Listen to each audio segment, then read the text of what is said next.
हमारे आज के अध्ययन का मुख्य स्रोत है कक्षा 8 भूगोल, अध्याय 5 मानव संसाधन या ह्यूमन रिसोर्सेज के त्वरित पुनरावृत्ति नोट्स। हाँ। हर बात की गहराई में उतरेंगे।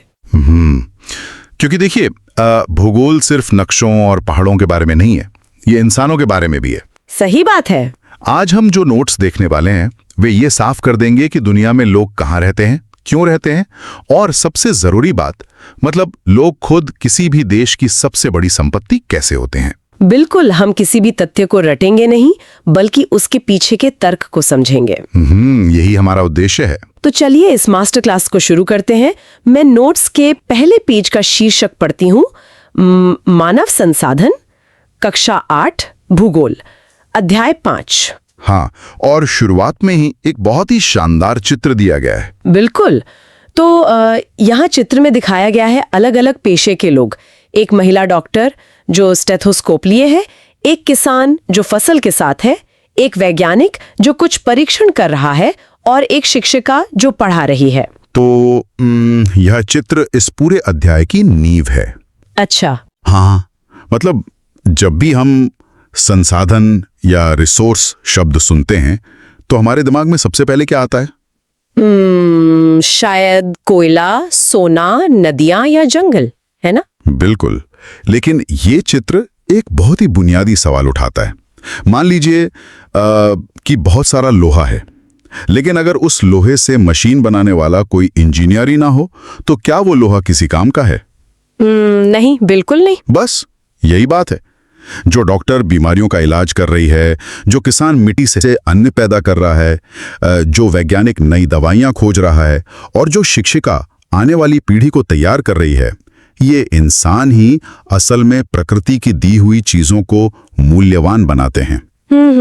ये नजरिया वाकई चीजों को देखने का तरीका बदल देता है। बिल्कुल, इसीलिए इंसान खुद एक बहुत बड़ा संसाधन है। तो इसी के साथ मैं नोट्स की अगली मुख्य हेडिंग पढ़ती हूँ। इसमें लिखा है, मानव संसाधन क्या है? लोग ही एक राष्ट्र के सबसे बड़े संसाधन होते हैं। आगे लिखा है, प्रकृति की देन केवल तभी महत्वपूर्ण होती है जब वो लोगों के लिए उपयोगी होती है। लोग अपनी आवश्यकताओं और योग्यताओं से प्रकृति को संसाधन में बदलते हैं। बिल्कुल सही। और आखिर में है, इस प्रकार मानव संसाधन ही अंतिम संसाधन है। स्वस्थ, शिक्षित और अभिप्रेरित लोग संसाधनों का विकास करते हैं। ये बहुत ही महत्वपूर्ण पंक्तियां हैं। हाँ, और यहाँ चित्र में दिखाया गया है एक व्यक्ति जो लकड़ी को तराशकर कुछ बना रहा है। तो इस चित्र को और उन पंक्तियों को एक साथ देखिए। प्रकृति ने हमें जंगल दिए, पेड़ दिए, है ना? हाँ, बिल्कुल। लेकिन क्या प्रकृति ने हमें कुर्सी दी या मेज दी? नहीं, वो तो इंसान ने बनाया। बिल्कुल। जब कोई इंसान अपनी बुद्धि और अपने कौशल का इस्तेमाल करके उस साधारण लकड़ी को तराशता है, हाँ, तब वो लकड़ी एक उपयोगी संसाधन में बदलती है। तो मतलब प्रकृति तो सिर्फ कच्चा माल देती है। एकदम सही। ये इंसानी दिमाग ही है जो उस कच्चे माल को संसाधन का रूप देता है। इसीलिए नोट्स में साफ लिखा है कि इंसान अंतिम संसाधन है। और जरा सोचिए, जो व्यक्ति बीमार है या जिसे काम करना नहीं आता, क्या वो उस लकड़ी को तराश पाएगा? नहीं, वो तो नहीं कर पाएगा। इसीलिए एक बेहतरीन मानव संसाधन बनने के लिए स्वस्थ होना, शिक्षित होना और अंदर से प्रेरित होना बहुत जरूरी है। ये बात बहुत गहराई से समझ में आती है, और यही बात मुझे नोट्स में दिए गए एक विशेष बॉक्स की तरफ ले जाती है। अच्छा, क्या लिखा है उसमें? बॉक्स में लिखा है, क्या आप जानते हैं प्रधानमंत्री कौशल विकास योजना या PKVY को 2015 में 1 करोड़ भारतीय युवाओं को 2016 से 2020 तक प्रशिक्षित करने के उद्देश्य से शुरू किया गया था। आगे है, इसका उद्देश्य गुणवत्ता प्रशिक्षण प्रदान करके रोजगार योग्य कौशल की योग्यता को प्रोत्साहित करना है। देखिए, ये बॉक्स उसी कौशल या हुनर की बात कर रहा है जिसका हमने अभी जिक्र किया। हाँ, बिल्कुल। सिर्फ इंसानों की भीड़ होने से कोई देश अमीर नहीं बन जाता, है ना? अगर देश के युवाओं के पास कोई काम करने का हुनर ही नहीं है तो वे संसाधन कैसे बनेंगे? सही बात है। फिर तो वो आश्रित हो जाएंगे। बिल्कुल। इस योजना का मूल उद्देश्य यही है कि युवाओं को ऐसा प्रशिक्षण मिले जिससे वे सिर्फ डिग्रियां ना लें बल्कि असल में कोई काम करना सीखें। जैसे उस चित्र में लकड़ी तराशने वाला व्यक्ति था। एकदम सही उदाहरण। जब एक युवा कौशल सीखकर रोजगार पाता है तो वो देश की अर्थव्यवस्था का एक मजबूत स्तंभ बन जाता है। ये तो बात हुई कि इंसान संसाधन कैसे हैं, लेकिन अब सवाल ये उठता है कि ये इंसान पूरी दुनिया में फैले कैसे हैं? हाँ, क्या सब जगह बराबर लोग रहते हैं? ये एक बड़ा सवाल है। बिल्कुल। हमारी अगली हेडिंग है जनसंख्या का वितरण। इसमें लिखा है 90% जनसंख्या यहां रहती है, 30% भूमि, 70% भूमि विरल जनसंख्या। और यहाँ चित्र में दिखाया गया है एक पाई चार्ट जिसमें ये बंटवारा दर्शाया गया है। इसके नीचे लिखा है घने बसे क्षेत्र दक्षिण और दक्षिण पूर्वी एशिया, यूरोप और उत्तर पूर्वी पर उत्तर अमेरिका जी। और फिर लिखा है विरल बसे क्षेत्र, उच्च अक्षांशीय क्षेत्र, उष्ण कटिबंधीय मरुस्थल, उच्च पर्वत और विषुवतीय वन। नोट्स में आगे है विषुवत वृत्त के दक्षिण की अपेक्षा विषुवत वृत्त के उत्तर में बहुत अधिक लोग रहते हैं। और इसी के साथ एक क्रियाकलाप है, विश्व में प्रत्येक 100 लोगों में। हाँ, ये ग्राफिक बहुत दिलचस्प है। बिल्कुल। यहाँ चित्र में दिखाया गया है 100 लोगों का एक ग्राफिक जो भीड़ और खालीपन को अलग अलग रंगों से दर्शाता है। तो इस ग्राफिक को देखकर स्थिति बिल्कुल शीशे की तरह साफ हो जाती है। हमारी पृथ्वी पर जमीन तो बहुत है, लेकिन मतलब रहने लायक जमीन बहुत कम है। हाँ, जो 30% वाला आंकड़ा था। बिल्कुल। ये पाई चार्ट हमें बता रहा है कि 100 में से 90 लोग उसी 30% हिस्से में ठुसे हुए हैं जहां पानी, खेती और मौसम अनुकूल है। जिन्हें सघन क्षेत्र कहा जाता है। सही कहा। इसे हम सघन या घने बसे क्षेत्र कहते हैं, जैसे हमारा एशिया या यूरोप। बाकी की 70% जमीन पर रहना बहुत मुश्किल है। अगर हम सोचे क्या कोई सहारा मरुस्थल की तपती रेत में अपना घर बनाना चाहेगा? नहीं, बिल्कुल नहीं। या हिमालय की बर्फीली चोटियों पर, या फिर अमेज़न के घने जंगलों में? वहां तो जीवन बहुत कठिन होगा। बिल्कुल। इसीलिए इन्हें विरल क्षेत्र कहा जाता है, जहां दूर दूर तक सन्नाटा होता है। और विषुवत वृत्त वाला बिंदु? हाँ, विषुवत वृत्त यानी भूमध्य रेखा के उत्तरी हिस्से में ज्यादा लोग इसलिए हैं क्योंकि दक्षिणी हिस्से की तुलना में उत्तर में जमीन ज्यादा है और रहने लायक मौसम भी। अच्छा, तो ये जो भीड़ है इसे मापने का भी कोई तरीका होगा? बिल्कुल है। नोट्स की अगली हेडिंग है जनसंख्या का घनत्व। यहाँ इसे परिभाषित किया गया है पृथ्वी पृष्ठ के एक इकाई क्षेत्र में रहने वाले लोगों की संख्या सामान्यतः प्रति वर्ग किलोमीटर में व्यक्त।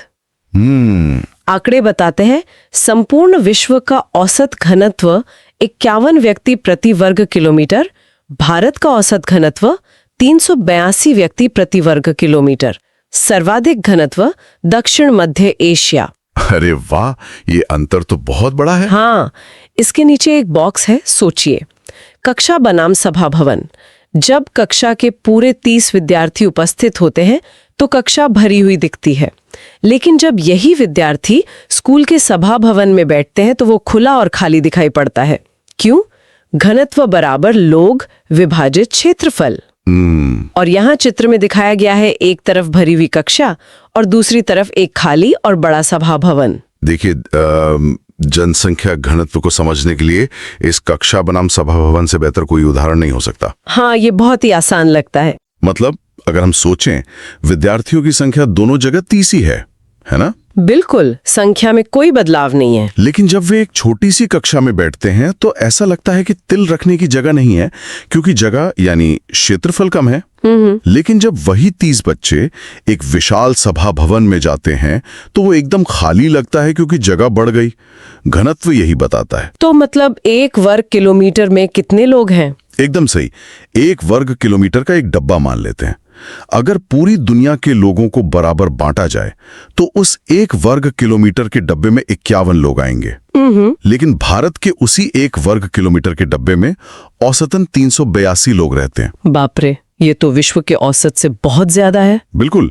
इसका सीधा मतलब है कि भारत में जगह कम है और लोग बहुत ज्यादा हैं, बिल्कुल उस भरी हुई कक्षा की तरह। अब एक बड़ा सवाल ये उठता है कि कुछ जगह कक्षा की तरह भरी हुई है और कुछ सभा भवन की तरह खाली क्यों है? लोग एक खास जगह पर ही रहना क्यों चुनते हैं? ये एक बहुत ही तार्किक सवाल है। हमारी अगली हेडिंग है जनसंख्या वितरण को प्रभावित करने वाले कारक भौगोलिक, इसमें 5 मुख्य कारक दिए गए हैं। मैं पढ़ती हूँ। पहला, स्थलाकृति।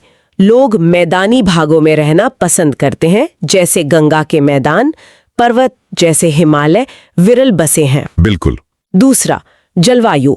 लोग अत्यधिक गर्म जैसे सहारा या अत्यधिक ठंडी जैसे रूस के ध्रुवीय जलवायु से बचते हैं। तीसरा, मृदा। उपजाऊ मृदा कृषि के लिए उपयुक्त है। उदाहरण, भारत में गंगा ब्रह्मपुत्र, मिस्र में नील नदी। सही। चौथा, जल। लोग उन क्षेत्रों में रहते हैं जहां अलवणीय जल आसानी से उपलब्ध होता है, जैसे नदी घाटियां, मीठा पानी। और पांचवा, खनिज। खनिज निक्षेपों वाले क्षेत्र अधिक बसे हुए हैं। उदाहरण, दक्षिण अफ्रीका की हीरे की खानें। और यहाँ चित्र में दिखाया गया है ऊंचे पर्वत, चमकते सूरज, उपजाऊ मिट्टी और एक पौधा, पानी की एक बड़ी साफ बूंद और अंत में खदानों के चित्र। देखिए, इंसान बहुत व्यवहारिक होता है। वो घर वहीं बनाएगा जहां जीवन आसान हो। हाँ, ये तो मानव स्वभाव है। स्थलाकृति का मतलब है जमीन की बनावट। कोई भी रोजमर्रा के काम के लिए पहाड़ों की ढलान पर नहीं रहना चाहता। क्योंकि वहां घर बनाना या खेती करना मुश्किल है। बिल्कुल। पहाड़ पर खेती करना, सड़कें बनाना या कारखाने लगाना बहुत मुश्किल है। इसीलिए लोग सपाट मैदानी इलाकों में बसते हैं, जैसे गंगा का मैदान। और जलवायु भी उतनी ही अहम है। हाँ, इंसान अत्यधिक गर्मी या भयंकर ठंड में नहीं रह सकता। मिट्टी और पानी तो मानव सभ्यता की शुरुआत से ही सबसे जरूरी रहे हैं। जहाँ मीठा पानी होगा और खेती के लिए अच्छी मिट्टी होगी, लोग वहीं तो खाना उगाएंगे। सही बात है। और खनिजों का क्या प्रभाव होता है? तो खनिजों की बात करें तो ये पैसे और रोजगार से जुड़ा है। दक्षिण अफ्रीका की जमीन बंजर हो सकती है, लेकिन जब वहां हीरे मिले तो लोग खदानों में काम करने और पैसा कमाने के लिए वहां जाकर बस गए। अच्छा, तो ये सारे भौगोलिक कारक एक साथ काम करते हैं। एकदम सही। प्रकृति के ये 5 कारक मिलकर तय करते हैं कि कहां भीड़ होगी और कहां सन्नाटा। लेकिन बात सिर्फ प्रकृति तक सीमित नहीं है। अगली हेडिंग है जनसंख्या वितरण को प्रभावित करने वाले कारक सामाजिक, सांस्कृतिक और आर्थिक। इंसान की बनाई व्यवस्थाएं। हाँ, यहाँ लिखा है आर्थिक। औद्योगिक क्षेत्र रोजगार प्रदान करते हैं, लोग इनकी ओर आकर्षित होते हैं। उदाहरण, जापान में ओसाका और भारत में मुंबई। बिल्कुल। सांस्कृतिक, धर्म और सांस्कृतिक महत्व वाले स्थान लोगों को आकर्षित करते हैं। उदाहरण, वाराणसी, यरूशलेम और वेटिकन सिटी। सामाजिक, अच्छे आवास, शिक्षा और स्वास्थ्य सुविधाओं के क्षेत्र अत्यधिक घने बसे हैं। उदाहरण, पुणे। जी। और यहाँ चित्र में दिखाया गया है धुआं छोड़ते कारखाने, एक धार्मिक स्थल या मंदिर और स्कूल व अस्पताल के चित्र। बिल्कुल सही कहा आपने। प्रकृति के बाद इंसान अपनी सुविधा देखता है। आर्थिक कारक सबसे ज्यादा ताकतवर होता है।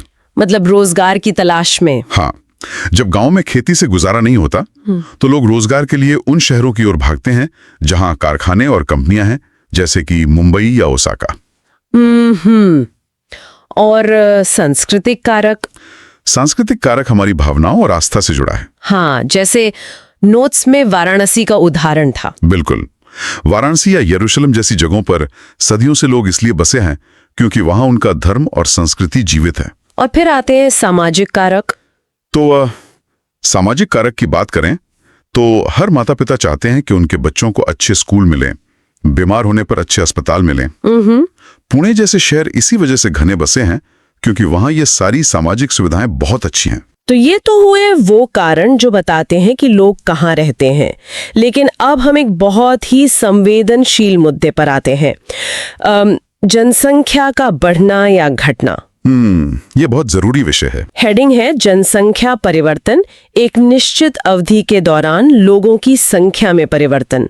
इसके नीचे 3 परिभाषाएं हैं। जी। जन्म दर, प्रति 1000 व्यक्तियों पर जीवित जन्म। मृत्यु दर, प्रति 1000 व्यक्तियों पर मृतकों की संख्या। और प्राकृतिक वृद्धि दर बराबर जन्म दर माइनस मृत्यु दर। और यहाँ चित्र में दिखाया गया है एक तराजू। एक पल्ले में जन्म दर लिखा है और साथ में नवजात शिशु तथा हरियाली दिखाई गई है, और दूसरे पल्ले में मृत्यु दर लिखी है और कब्र तथा बुढ़ापा दिखाया गया है। बिल्कुल। इसी स्लाइड पर एक पीला बॉक्स भी है, शब्दावली, जीवन प्रत्याशा ये उन वर्षों की संख्या है जिसमें औसत व्यक्ति के जीवित रहने की आशा की जा सकती है। तो इस तराजू वाले चित्र से पूरी बात आसानी से समझी जा सकती है। हाँ, तराजू का उदाहरण बहुत सटीक लगता है। किसी भी जगह की जनसंख्या को आप एक तराजू मान लीजिए। जन्म दर का मतलब है कि हर 1000 लोगों पर कितने नए बच्चों ने जन्म लिया, ये तराजू का एक पड़रा है। मृत्यु दर का मतलब है कि हर 1000 लोगों पर कितने लोगों की मृत्यु हुई, ये दूसरा पड़रा है। तो प्राकृतिक वृद्धि दर कैसे तय होती है? अगर जन्म लेने वाले बच्चों का पड़रा भारी है और मरने वालों का पड़रा हल्का है तो कुल मिलाकर उस जगह की जनसंख्या बढ़ेगी। इसी को प्राकृतिक वृद्धि कहते हैं। अच्छा, और जीवन प्रत्याशा? जीवन प्रत्याशा का मतलब है कि उस देश की स्वास्थ्य सेवाएं कैसी हैं। अगर स्वास्थ्य सेवाएं अच्छी होंगी तो एक आम इंसान औसतन ज्यादा साल तक जीवित रहेगा, यानी उसकी जीवन प्रत्याशा बढ़ जाएगी। लेकिन जब ये तराजू बुरी तरह से असंतुलित हो जाए तब क्या होता है? हमारी 8वीं स्लाइड इसी बारे में है, जनसंख्या विस्फोट। इसमें आंकड़े दिए गए हैं। 1800 ईस्वी में लगभग 1 अरब, 1959 ईस्वी में 3 अरब, 1999 ईस्वी में 6 अरब, 40 वर्षों से कम में 2 गुनी। यह बहुत ही चौंकाने वाला है। बिल्कुल। इसके नीचे कारण बताया गया है। कारण, खाद्य आपूर्ति और औषधियों के कारण मृत्यु दर कम हो गई जबकि जन्म दर अधिक रही। और यहाँ चित्र में दिखाया गया है एक बार चार्ट जो दिखा रहा है कि कैसे 1800 से 1959 तक जनसंख्या धीरे धीरे बढ़ी, लेकिन फिर अचानक 40 साल से भी कम समय में ये बार चार्ट दोगुनी ऊंचाई पर पहुंच गया। जी। और इसके बगल में एक बॉक्स है। सोचिए, 1 अरब में कितने शून्य होते हैं? 1 के बाद 9 शून्य। तो ये वाकई में चौंकाने वाला है। अगर हम जरा सोचें, मानव इतिहास हजारों साल पुराना है। बिल्कुल। 1800 ईस्वी तक आते आते पूरी दुनिया की आबादी सिर्फ 1 अरब थी, लेकिन फिर 1959 से 1999 के बीच महज 40 सालों में ऐसा क्या हुआ कि आबादी 3 अरब से सीधे 6 अरब हो गई। हाँ, इसे विस्फोट क्यों कहते हैं? इसका कारण बहुत वैज्ञानिक है। विज्ञान ने तरक्की की, नई दवाइयां बनी, खेती के नए तरीके आए। इससे अकाल और बीमारियों से होने वाली मौतें अचानक कम हो गईं। यानी तराजू में मृत्यु दर वाला पड़ड़ा एकदम हल्का हो गया। लेकिन जन्म दर कम नहीं हुई? बिल्कुल नहीं। समाज की सोच इतनी जल्दी नहीं बदलती। लोग बच्चे पैदा करने की पुरानी दर को कम नहीं कर पाए, यानी जन्म दर वाला पड़ड़ा भारी का भारी ही रहा। समझ गए। जब मौतें कम हो रही हैं और जन्म लगातार ज्यादा हो रहे हैं तो जनसंख्या में विस्फोट होना ही था। हाँ, और जब 1 अरब लिखा जाता है और उसके पीछे 9 शून्य देखे जाते हैं तब एहसास होता है कि हम कितने विशाल जनसमूह की बात कर रहे हैं। एकदम सही। ये बहुत ही भयानक और दिलचस्प दोनों हैं। लेकिन जनसंख्या सिर्फ जन्म और मृत्यु से नहीं बदलती। हमारी 9वीं स्लाइड कहती है प्रवास, जनसंख्या के आकार में परिवर्तन का एक अन्य कारण। यहाँ 2 शब्द है, उत्प्रवासी, वे लोग जो देश को छोड़ते हैं, इससे जनसंख्या कम होती है, और आप्रवासी, वे लोग जो देश में आते हैं, इससे जनसंख्या बढ़ती है। बिल्कुल। नीचे एक कारण लिखा है। कारण, लोग अच्छे आर्थिक अवसरों, रोजगार, शिक्षा और स्वास्थ्य की खोज में गांव से शहर या एक देश से दूसरे देश जाते हैं। यहाँ चित्र में दिखाया गया है भारत के नक्शे से लोगों का लाल तीर के साथ बाहर जाना और हरे तीर के साथ अंदर आना, तथा नीचे गांव से शहर की ओर जाते एक व्यक्ति का चित्र है। बिल्कुल। जन्म और मृत्यु के अलावा लोग चलकर भी तो एक जगह से दूसरी जगह जाते हैं। इसे प्रवास कहते हैं। इसे याद रखने का कोई आसान तरीका है? हाँ, इसे समझने का एक बहुत ही आसान तरीका है। जब कोई व्यक्ति अपने देश से बाहर जाता है, यानी उड़ जाता है, तो वो ऊ से उत्प्रवासी है। अरे वाह, उड़ से उत्प्रवासी, ये अच्छा है ना? इससे उस देश की जनसंख्या कम हो जाती है। और जब कोई व्यक्ति देश के अंदर आ जाता है तो वो आ से आप्रवासी है, जिससे देश की जनसंख्या बढ़ती है। बिल्कुल। और लोग अपना घर छोड़ते क्यों हैं? इसके पीछे कुछ आकर्षित करने वाले कारण होते हैं, जिन्हें अंग्रेजी में पुल फैक्टर्स कहते हैं। एक गांव का युवा शहर क्यों जाता है? क्योंकि शहर की अच्छी नौकरियां, बेहतर शिक्षा और बड़े अस्पताल उसे एक चुंबक की तरह अपनी ओर खींचते हैं। और ये बात अंतर्राष्ट्रीय स्तर पे भी लागू होती है। 10वीं स्लाइड है प्रवास के उदाहरण। जी। यहाँ लिखा है, संयुक्त राज्य अमेरिका और ऑस्ट्रेलिया जनसंख्या बढ़ी कारण भीतरी प्रवास अथवा आप्रवास। सूडान जनसंख्या घटी कारण लोगों के बाहर चले जाने अथवा उत्प्रवास। अंतर्राष्ट्रीय प्रवास की सामान्य प्रवृत्ति, कम विकसित राष्ट्र से अधिक विकसित राष्ट्र। और यहाँ चित्र में दिखाया गया है यूएसए और ऑस्ट्रेलिया के नक्शे के साथ हरे रंग का ऊपर जाता हुआ तीर और सूडान के नक्शे के साथ लाल रंग का नीचे जाता हुआ तीर। इस स्लाइड में जो प्रवृत्ति या ट्रेंड बताया गया है वो बहुत महत्वपूर्ण है। कैसे? देखिए, दुनिया भर में इंसान हमेशा बेहतर जीवन की तलाश में रहता है। अमेरिका और ऑस्ट्रेलिया बहुत ही विकसित और अमीर देश हैं। वहाँ अवसर ज्यादा हैं, इसलिए पूरी दुनिया से लोग वहाँ जाकर बसना चाहते हैं, यानी वहाँ आप्रवास हो रहा है और उनकी जनसंख्या बाहर से आने वालों की वजह से बढ़ रही है।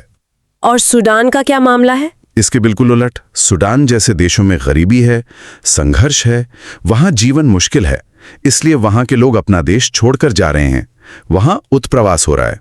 अच्छा। पूरी दुनिया में यही नियम चलता है कि लोग हमेशा कम विकसित जगहों से निकलकर अधिक विकसित देशों की ओर ही जाते हैं। इसका मतलब है कि हर देश की जनसंख्या के बदलने की रफ्तार अलग अलग है। बिल्कुल। 11वीं स्लाइड इसी पर है। जनसंख्या परिवर्तन के प्रतिरूप। सभी देशों में वृद्धि दर समान नहीं है। यहाँ 2 देशों की तुलना है। केन्या जनसंख्या वृद्धि दर ऊंची उच्च जन्म दर प्लस उच्च मृत्यु दर जो अब गिर रही है जी। और दूसरा है यूनाइटेड किंगडम या यूके, जनसंख्या वृद्धि दर मंद, निम्न जन्म दर प्लस निम्न मृत्यु दर। और यहाँ चित्र में दिखाया गया है स्पीडोमीटर जैसे 2 मीटर, जिनमें से एक उच्च वृद्धि दर की तरफ लाल रंग में है और दूसरा निम्न वृद्धि दर की तरफ हरे रंग में है। ये तुलना बहुत ही सटीक है।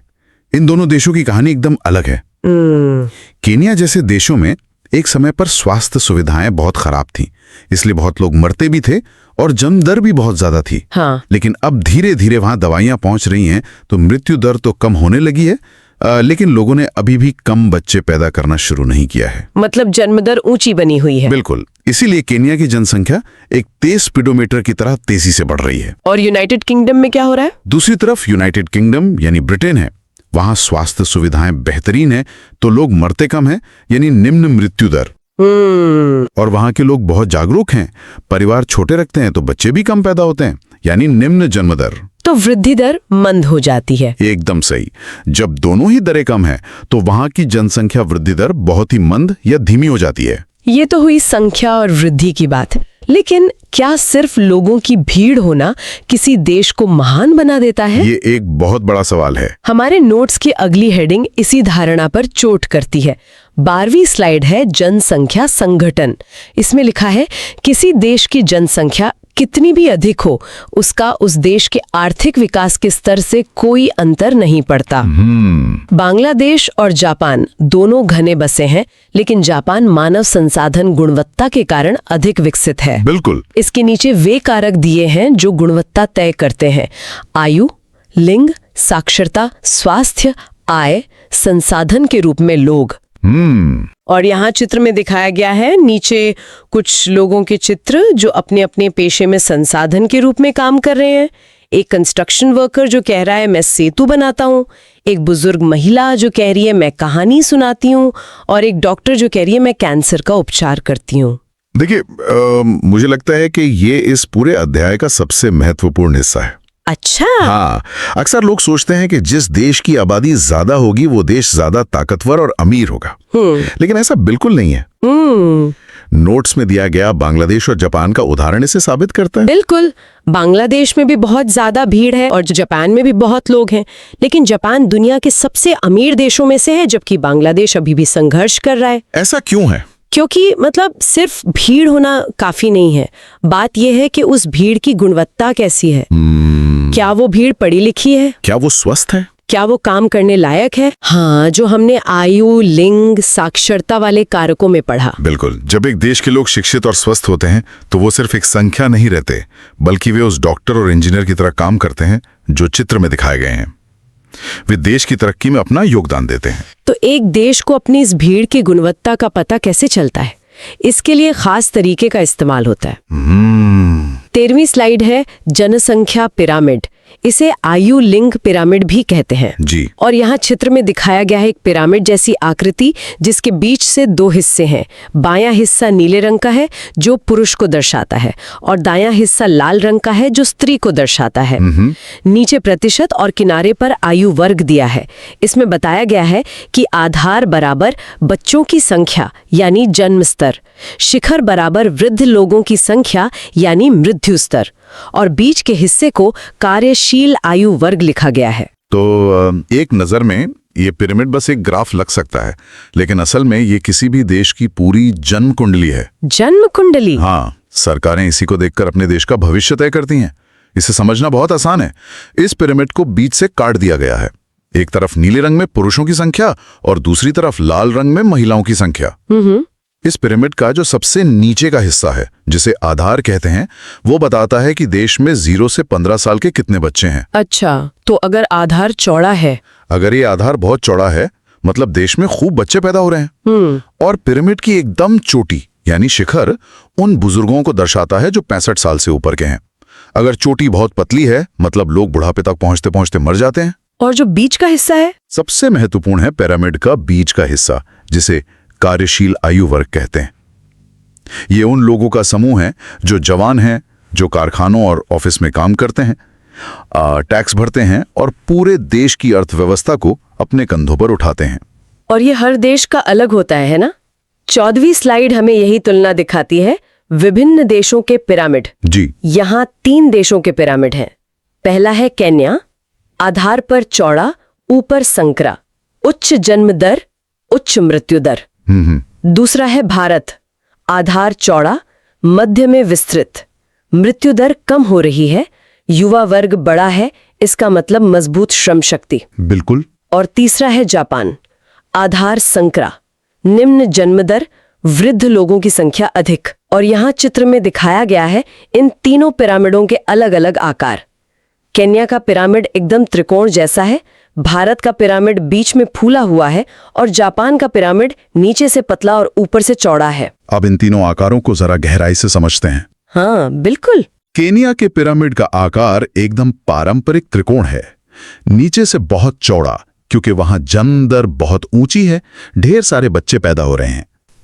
लेकिन ऊपर जाते जाते यह एकदम नुकीला और संकरा हो जाता है। इसका मतलब है कि बीमारी या खराब स्वास्थ्य की वजह से बहुत कम लोग ही बुढ़ापे तक जी पाते हैं। और जापान का? अब जापान का पिरामिड देखिए, यह एकदम उल्टा है। इसका आधार बहुत पतला है, क्योंकि वहां के लोग बहुत कम बच्चे पैदा करते हैं। लेकिन इसका ऊपरी हिस्सा काफी चौड़ा है, क्योंकि वहां चिकित्सा इतनी अच्छी है कि लोग बहुत लंबी उम्र जीते हैं। अच्छा, अब आते हैं भारत के पिरामिड पर। हाँ, भारत का पिरामिड सबसे खास है। कैसे? इसका आधार चौड़ा तो है, लेकिन इसका बीच का हिस्सा यानी मध्य भाग बहुत विस्तृत या फूला हुआ है। इसका मतलब है कि भारत में बच्चों के साथ साथ युवाओं की संख्या सबसे ज्यादा है, जिसे नोट्स में मजबूत श्रम शक्ति कहा गया है। एकदम सही। आज पूरी दुनिया की नजर भारत पर इसीलिए है क्योंकि हमारे पास काम करने वाले, नई सोच वाले युवाओं की एक बहुत बड़ी फौज है। ये वाकई बहुत ही प्रेरणादायक है। अब हम अपने नोट्स के अंतिम पेज पर आ गए हैं। स्लाइड 15, निष्कर्ष और अभ्यास। यहाँ निष्कर्ष में लिखा है, पहला, मानव संसाधन ही राष्ट्र का असली धन है। दूसरा, जनसंख्या पिरामिड हमें आश्रित लोगों और कार्यशील आयु वर्ग को समझने में मदद करता है। बिल्कुल। इसके नीचे एक बहुत ही रोचक बॉक्स है, सोचिए और बताइए। जिस समाज में 15 वर्ष से कम आयु के बहुत से लोग हैं, वहां विद्यालयों की आवश्यकता अधिक होगी। जिस समाज में 15 वर्ष से कम आयु के बहुत कम लोग हैं, वहां पेंशन स्कीम और वृद्ध सेवाओं की आवश्यकता होगी। और अंत में यहाँ चित्र में दिखाया गया है एक शिक्षिका जो बच्चों के साथ खड़ी है और उन्हें परीक्षा के लिए शुभकामनाएं दे रही हैं। देखिए, इस पूरे अध्याय का निचोड़ यही आखिरी स्लाइड है। दोस्तों, हमारे पास एनसीईआरटी की साइंस की नोट्स क्लास 6 से लेकर क्लास 12 तक पूरी तरह उपलब्ध है। आप इन सभी पीडीएफ नोट्स का प्रिंट आउट भी निकलवा सकते हैं और ये सभी सामग्री बहुत ही कम कीमत में प्रदान की जा रही है। आपको यह भी मालूम होना चाहिए कि लगभग सभी प्रतियोगी और स्कूल स्तर की परीक्षाओं में पूछे जाने वाले प्रश्न एनसीईआरटी से ही आते हैं, इसलिए यह सामग्री आपके लिए बेहद उपयोगी साबित होगी। अगर आप ये एनसीईआरटी साइंस पीडीएफ लेना चाहते हैं तो अभी हमें व्हाट्सएप पर मैसेज करें। व्हाट्सएप नंबर 7739541921 आपकी तैयारी को मजबूत बनाने के लिए हम हमेशा आपके साथ हैं।